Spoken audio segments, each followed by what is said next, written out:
जनपद सिद्धार्थनगर से, जहां पर कपिल वस्तु महोत्सव की अंतिम रात में जलवा बिखेरने आए भोजपुरी फिल्मों के सुपरस्टार व सांसद रवि किशन व मनोज तिवारी इस वर्ष के महोत्सव को उन्होंने यादगार बना दिया। इस दौरान दोनों ने हिंदी व भोजपुरी भाषाओं के चुनिंदा गीत प्रस्तुत किए, जिन्हें सुनकर दर्शक झूम उठे।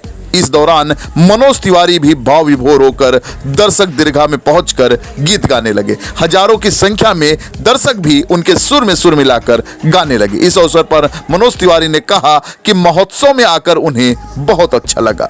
इससे संस्कृति व परंपराओं को पुनर्जीवित करने का मौका मिलता है, साथ ही लोगों को खूब आनंद आता है। वहीं बंगाल चुनाव को लेकर उन्होंने कहा कि बंगाल में भाजपा की सरकार बनेगी। आइए देखते हैं इस मौके पर मनोज तिवारी ने क्या कुछ कहा।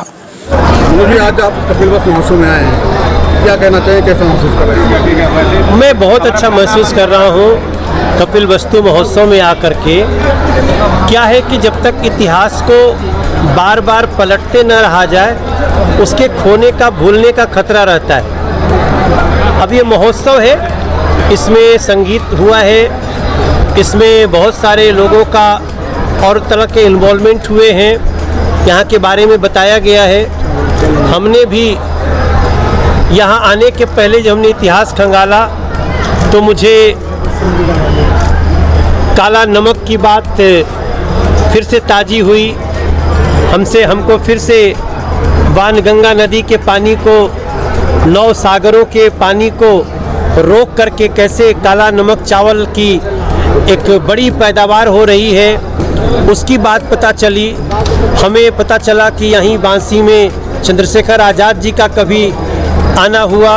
हमें पता चला यहाँ ये भरत से भी जुड़ी हुई भूमि है, भारत भारी, जहाँ पे शिवलिंग की स्थापना भी की है भरत जी ने अपने हाथों से। और गांधी जी के भी अनुयायी यहाँ बहुत, इतनी बातें पता चली। और सबसे प्रमुख कि यहीं के मिट्टी में खेलता हुआ एक बालक जिसका नाम सिद्धार्थ था, वो बुद्ध हो गया और दुनिया के दर्जनों देश उसका पालन करने लगे, उस पथ का। तो ऐसी धरती का महत्व जिसका नाम ही सिद्धार्थनगर पड़ गया, उससे कपिल वस्तु महोत्सव जैसे आयोजनों से और भी उसकी सारगर्दिता होगी। मैं धन्यवाद करता हूँ यहाँ के सांसद जी का, जगदम्बिका पाल जी।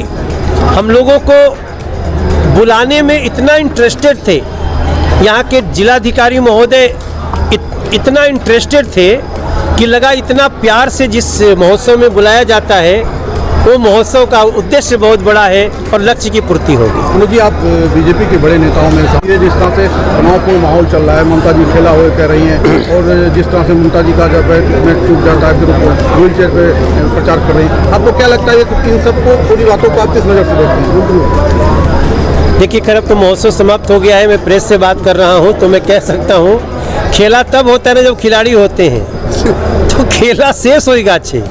खेला खत्म हो गया है। अगर खेल में दम होता ना तो नकली प्लास्टर नहीं लगाना पड़ता।